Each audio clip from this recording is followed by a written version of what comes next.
Hello and good afternoon, everyone, or good morning, depending where in the world you are joining us from. My name is Cleopatra, and we have just kicked off the EMEA leg of our conference 3 hours ago this morning. And so far, we've been talking about how to unlock value from PMO to VMO. We've also been talking about AI, that the systems are getting smarter. So how as PMOs can we leverage AI to drive impact within our programs, projects, and portfolios? And in our last panel, there was something very pertinent that they said, which is that we need to focus on people over processes. So I think that leads us very nicely into this discussion that we are now diving into with Anita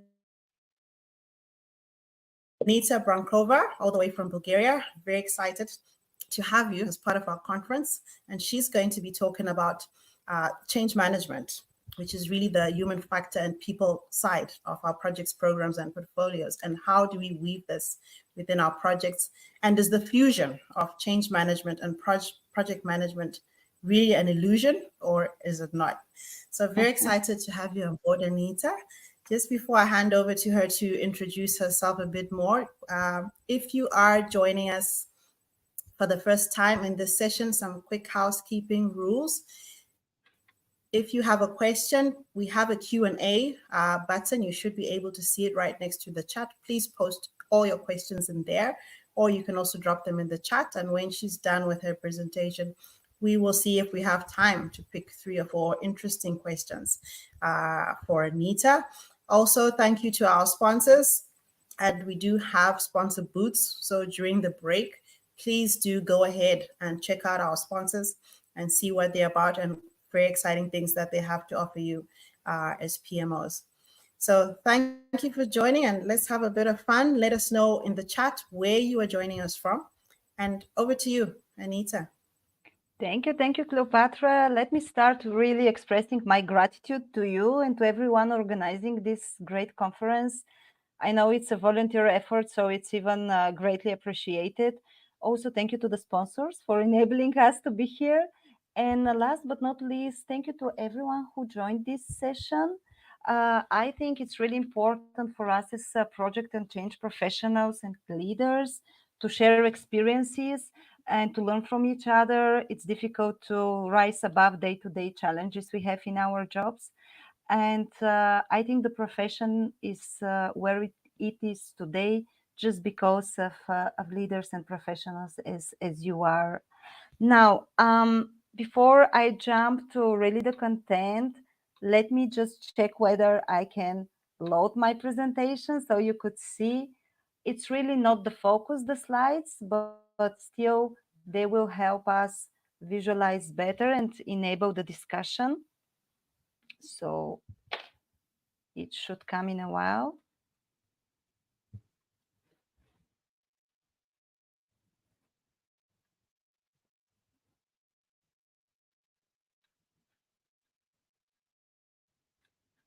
Okay.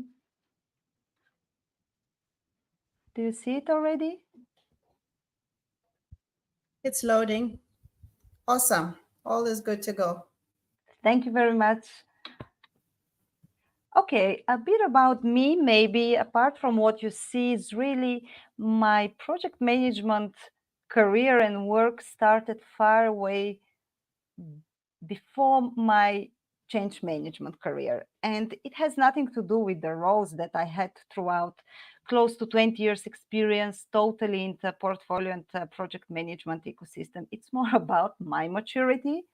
And also the fact that my early career started mainly in IT projects where people element was more be after the processes and tools. And also when I firstly started to lead transformational and organizational projects, I realized that change management, it's not what I was used to from IT background, talking about how the scope change and how we estimate the change request and what additional enhancements we should do. So I've kind of understood that beyond the change management, there is really other definition. And it's really about how we help people and how we help leaders to adopt changes that the projects lead. So naturally, and as Cleopatra was saying, project and a change does not happen out of the processes or tools we have, and even AI. They happen because of the people. And that's why I want to start really with the people as a critical core element of whatever project changes we do. So you've probably heard that humans are social and emotional beings, and that's fairly true because if we take the evolution as a given, or even some examples as Mowgli and Tarzan, we will see that we are humans are biologically driven to have the ability to develop and form our interpersonal connections. So as somebody who also graduated philosophy and nonverbal communication and rhetorics, I can say that probably Aristotle is mostly famous around the fact that he stated that humans are social animals. What in essence this means is that we as creatures thrive the best when we are in the company of others.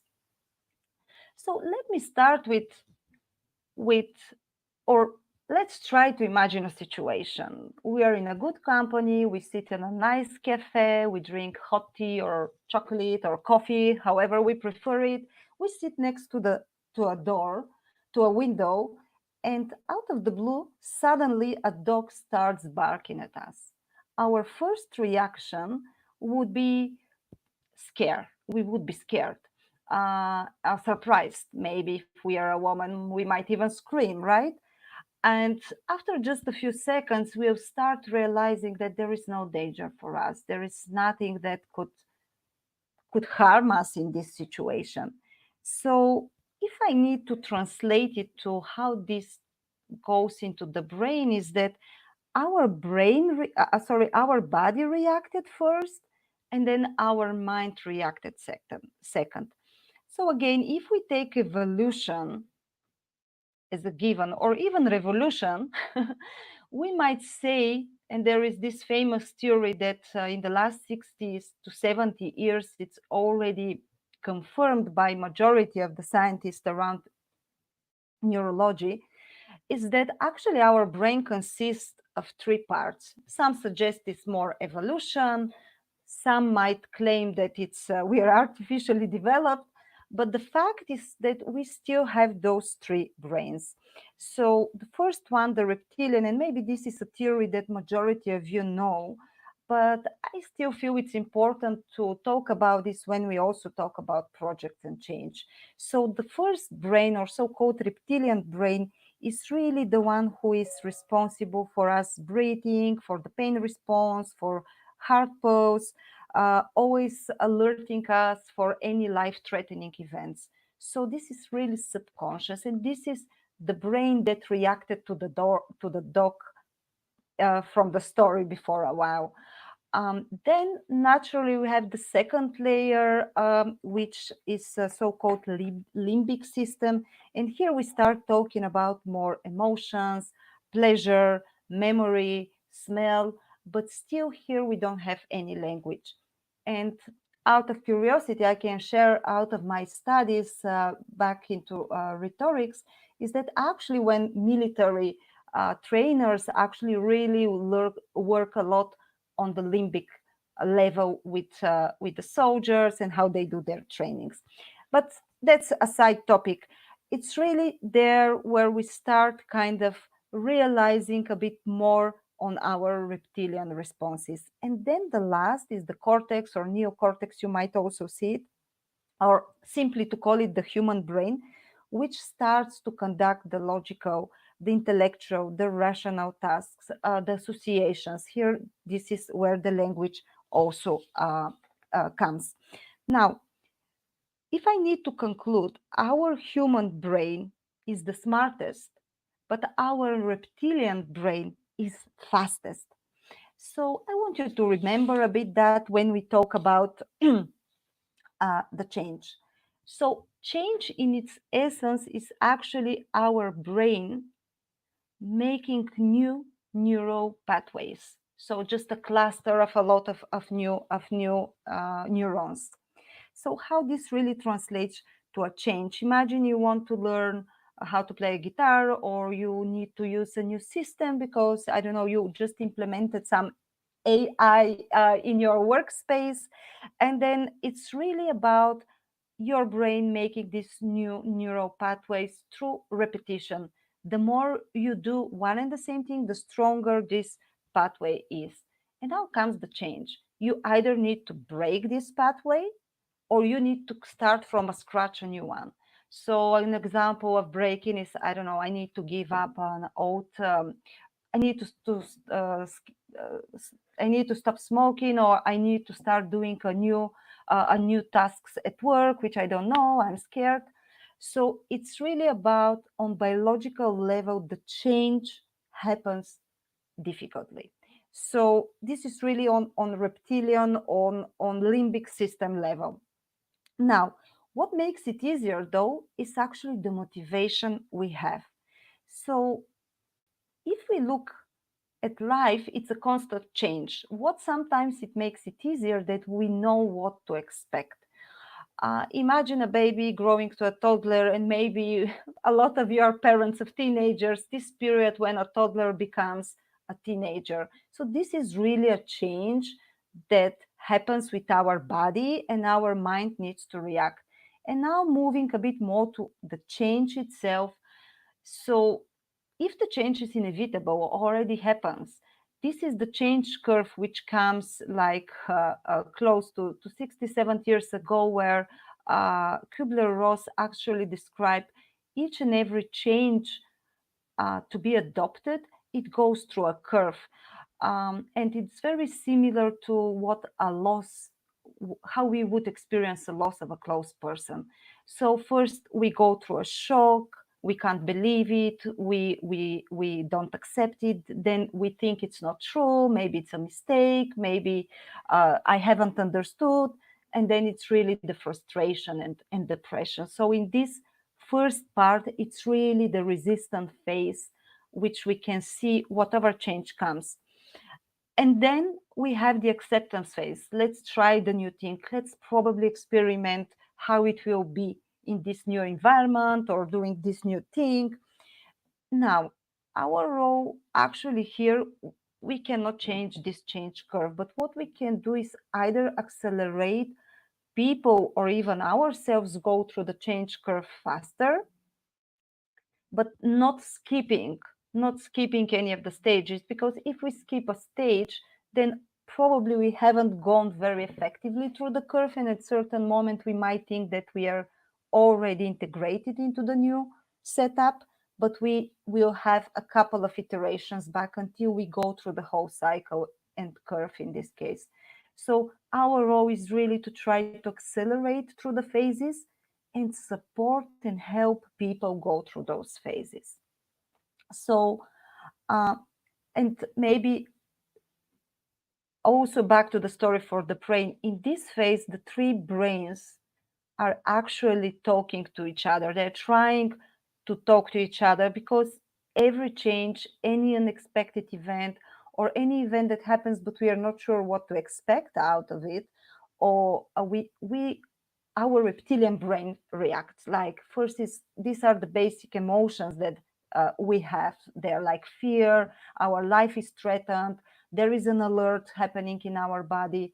And again, depending on the change and how fast we can make those interconnections, we could go very fast from shock to integrating the new information, the new environment, the new setup, or the change itself.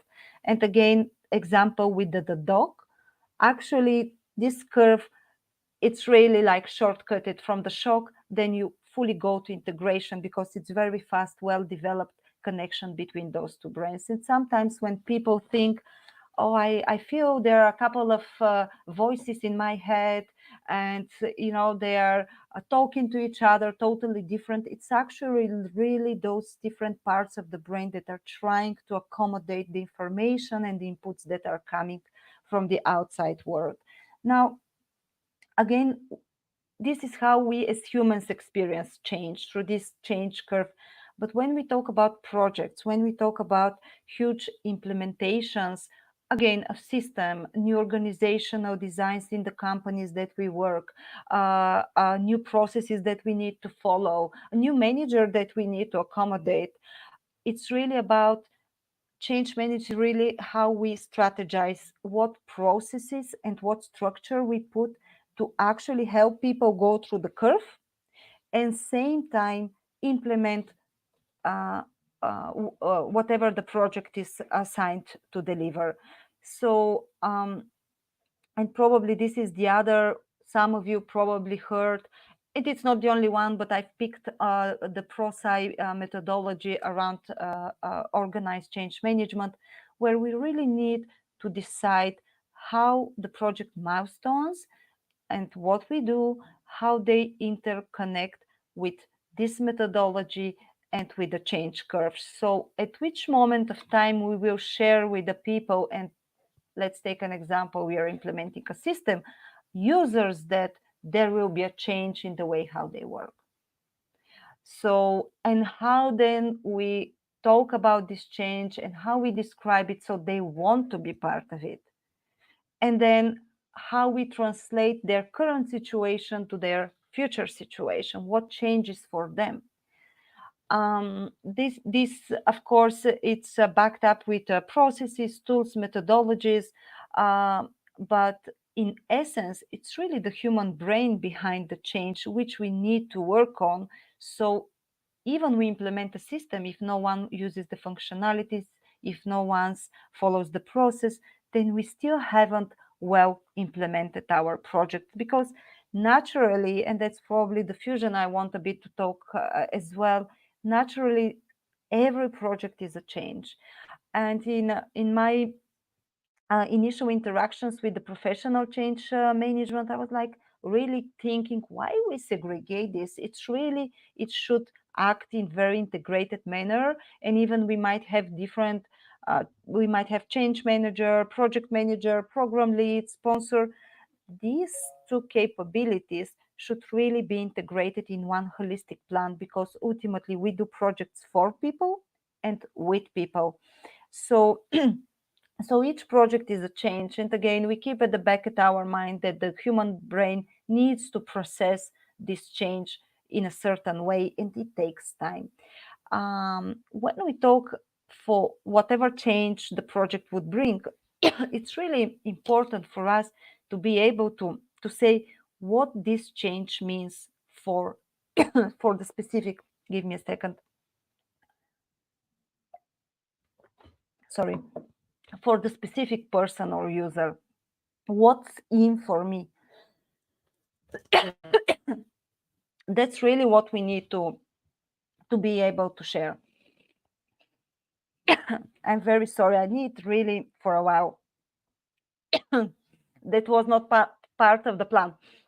Now, we very often, when we start a project, we say, yeah, we need to start with identifying stakeholders. And then we go through the cycle, identify, analyzing who has impact, who is very influential, who is the decision taker. But we again forget these people are these stakeholders are also people. And when we talk about stakeholders, it's not just who has some interest in the project. I want also to remind that the stakeholders, not just who has interest, might be affected or be affected by the project outcome, but if somebody perceives themselves being affected. So it might nothing to do with the project, and we are sure about it, but they are not. So it's really a broader group of people that we need to think when we plan this change. So I would say, and this is what not recently, but in the recent years, we started really doing when we are planning our projects.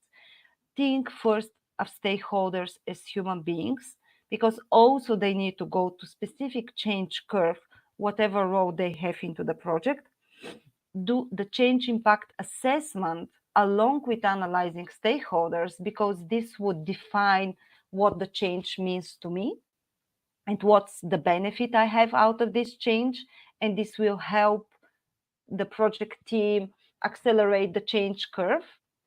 And then it's really how we engage the people, because back to the fact that we are social animals, it's really we learn the best through hands-on experiences and interactions. Apology for that. So the conclusion probably which I want to leave you with is that projects are done from people to people. And in order we to build the right adoption of a change, we cannot rely on a gut feeling. We need to plan and strategize around it. So really to not make you feel bad about me coughing, maybe I want to stop here and open the stage for questions.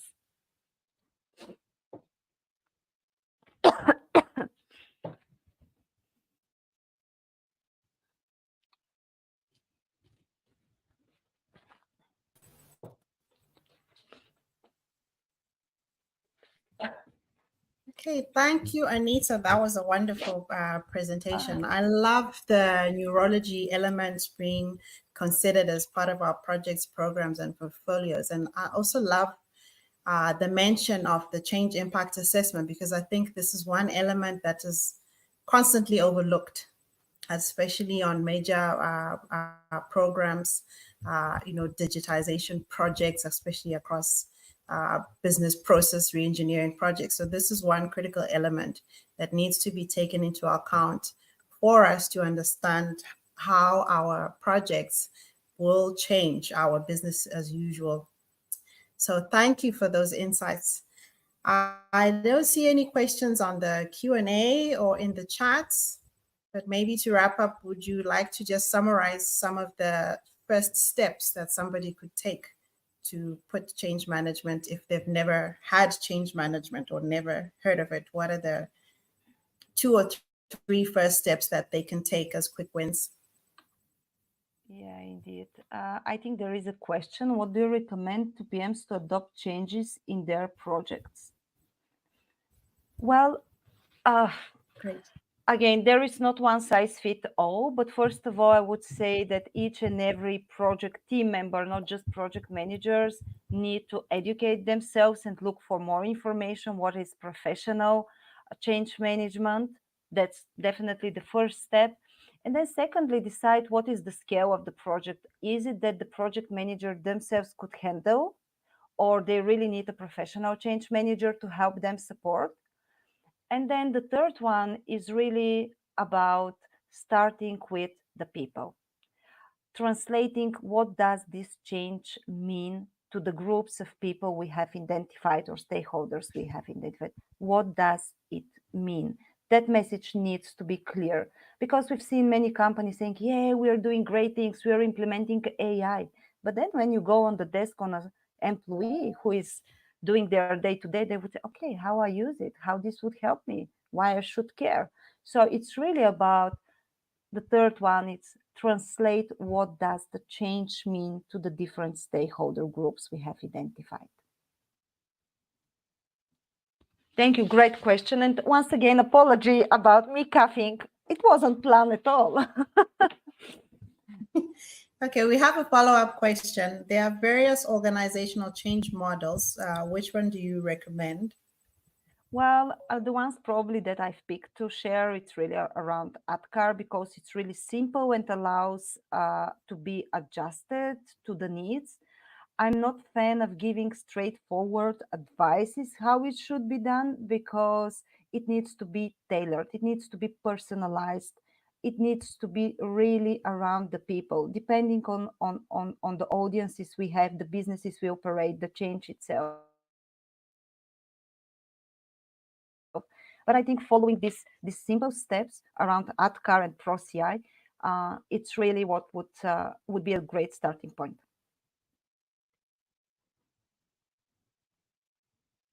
Okay, I think that sums it up. So thank you very much, Anita, for taking the time to share these insights with us. And thank you very much to our audience for taking part in Thank this you session. very much. It's really a short session, so it's really about giving more awareness and hoping that there will be more interest so everyone could take it forward and integrate in the work they do. Thank you very much, and wish you a good rest of your day or evening, wherever you're in the on the globe. Thank you. Please go ahead and visit our sponsored booths, and you can also join any networking booths to connect with other PMO professionals from across the globe. And see you in the next session starting soon. Thank you. Bye-bye.